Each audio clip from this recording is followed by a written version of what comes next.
I've talked many times about learning vocabulary, a couple of days ago even, but whichever way you go about it, there's one thing that you should try doing that will help you to construct sentences in the future.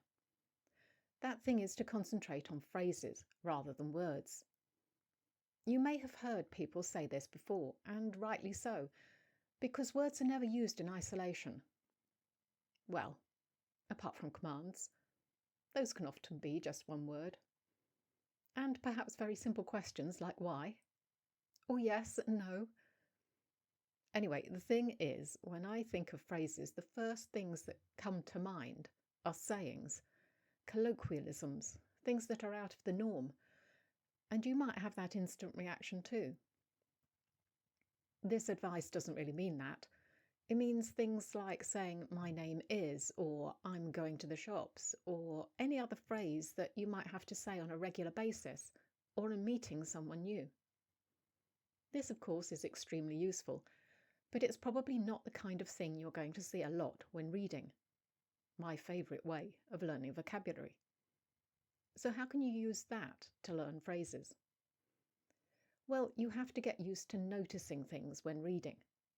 Things like what prepositions come after verbs, the ways in which people are described, which words are frequently seen together, how people actually talk in the conversations as opposed to what is being said in the rest of the prose.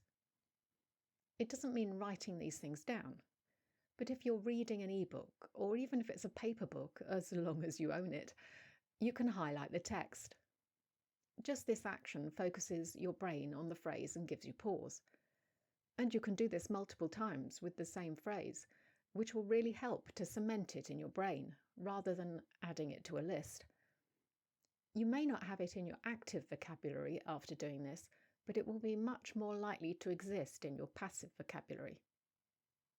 If you don't know what that means, active vocabulary is words and phrases you can recall and use.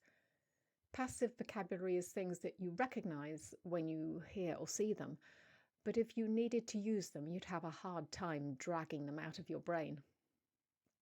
So you might think doing this takes you out of the story, and I guess it does a little.